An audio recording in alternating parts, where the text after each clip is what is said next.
দেখেন, ডক্টর মোহাম্মদ ইউনূসের অনেক সমালোচনা আমরা করি, তাই না? আমরাই কিন্তু সবচেয়ে বড় সমালোচক। ক্ষমতাকে প্রশ্ন করি, আরো ভালো ভালো ভালো ভালো কিছু চাই, ভালোটারও প্রশংসা কিন্তু করতে কার্পণ্য করি না। আর আমার মনে হয় এই সিদ্ধান্তে সারা বাংলাদেশের প্রতিটি মানুষ, ধনী দরিদ্র মধ্যবিত্ত নারী পুরুষ শিশু, প্রত্যেকেই খুশি হবেন। এমন ভালো ভালো সিদ্ধান্ত সরকার থেকে আরও আসতে, এরকম ভালো কাজ করলে থাকুক না, হ্যাঁ 2-4 বছর, সমস্যা নাই।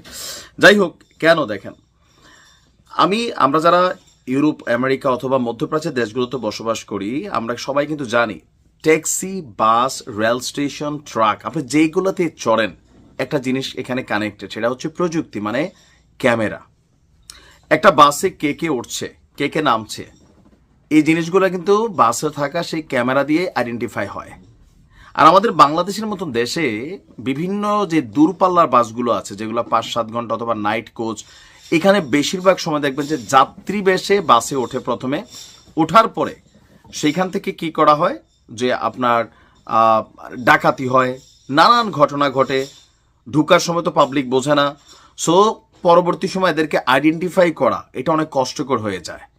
বাট সিস্টেমটা যদি এমন হয় যে আপনি যে বাসে উঠতেছেন, ঠিক দরজাটার সামনে একটা সিসি ক্যামেরা থাকবে, কে উঠতেছে মুখোশ খুলে উঠতে হবে। এখানে একটু সিদ্ধান্ত পরিবর্তন করতে হবে, যে আমাদের অনেক মায়েরা বোনেরা আছেন, আপনি হয়তো মানে নেকআপ করছেন, হ্যাঁ, বাট বাসে ওঠার সময় নেকআপ সাময়িক খুইলা ক্যামেরাতে দেখাই উঠতে হবে আপনি কে উঠতেছেন। কারণ অনেক সময় পাশের সিটে বসে থাকা নারীরা সাথের নারীরে শয়তানের নিঃশ্বাস অথবা কোনো কিছু খাওয়াইয়া বেহোশ করে কিন্তু স্বর্ণ টাকা পয়সাগুলা নিয়ে যায় প্রতারক। হ্যাঁ, এগুলো আমরা অনেক দেখছি। সো এই ক্ষেত্রে যে আইনটা বাংলাদেশে হচ্ছে, নির্দেশনা তৈরি হয়ে গেছে অলরেডি, পবিত্র ঈদুল আজহাকে সামনে রেখে এবং বিভিন্ন সময় বাংলাদেশের বাসে রেলে ট্রেনে যে এই ঘটনাগুলো ঘটে, নিরাপত্তা নিশ্চিত করতে দূরপাল্লার বাসগুলোতে সিসি ক্যামেরা স্থাপন বাধ্যতামূলক করেছে বাংলাদেশ সড়ক পরিবহন মালিক সমিতি, এবং সরকারের পক্ষ থেকে এই বিষয়ে আপনার একটা নির্দেশনাও দেওয়া হয়েছে। আমরা বাসের মালিক সমিতিদেরকেও ধন্যবাদ জানাই। এখন মালিক সমিতিরই কিন্তু কাজ প্রত্যেক বাসের মধ্যে ক্যামেরা লাগানো, কারণ একজন বাসের যিনি মালিক তিনিই ক্যামেরা লাগাই দিবেন। এটার ব্ল্যাক বক্সটাও বাসে থাকবে, তবে সবসময় বাসে থাকলে হবে না, এটার প্রযুক্তির মাধ্যমে কপি করে নিতে হবে। আমরা কিন্তু প্রযুক্তির দুর্বলতাগুলো এখানে দেখিয়ে দিচ্ছি। যেমন ধরেন একজন বাসে ডাকাতি যারা করলো, তারাও কিন্তু জানে বাসে ক্যামেরা আছে। এখন ক্যামেরা তো কি করে, ডেটা সংরক্ষণ করে। এখানে যে ফুটেজটা তৈরি হয় একটা ডাটা থাকে, এই ডাটাটা কোথায় থাকে, নর্মালি সিসি ক্যামেরার যে সেটআপটা যেখানে থেকে বাসের মধ্যে থাকে ওইখানে। বাট এখন প্রযুক্তির মাধ্যমে কি হচ্ছে, আপনি ইন্টারনেটকে ব্যবহার করে যে ক্যামেরাটা ব্যবহার করতে পারতেছেন, বাসে ক্যামেরা থাকবে, ডেটা সার্ভার ইন্টারনেটের মাধ্যমে চলবে। আমরা বুঝাতে পারছি কিনা আমি জানি না, নিশ্চয় যারা প্রযুক্তির ব্যবহার মেকশিওর করেন তারা জানেন।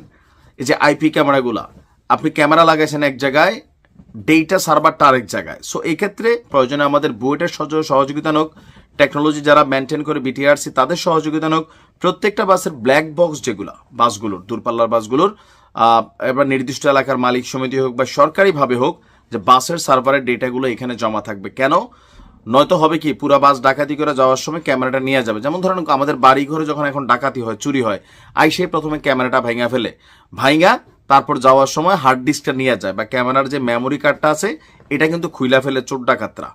তো সিদ্ধান্তটা ভালো, সরকার থেকে যে নির্দেশনা দিছে, আমাদের মালিক পরিবহন সমিতি যেই সিদ্ধান্তটা নিছে, কিন্তু এখানে ছোট ছোট দিকগুলা আমরা খুঁটিনাটি নজর দিয়ে দিলাম, নিশ্চয়ই আপনারা দেখবেন।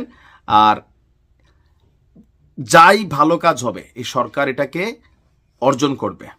খারাপ কাজগুলো যেমন ইউনূস সরকারের উপর চাপ পড়ে, ভালো কাজগুলো তিনি প্রশংসার যোগ্য। যারা এই সিদ্ধান্তগুলো নিয়েছেন এরকম ভালো ভালো আরও সিদ্ধান্ত নেবেন। ভালো থাকুন, আসসালামু আলাইকুম।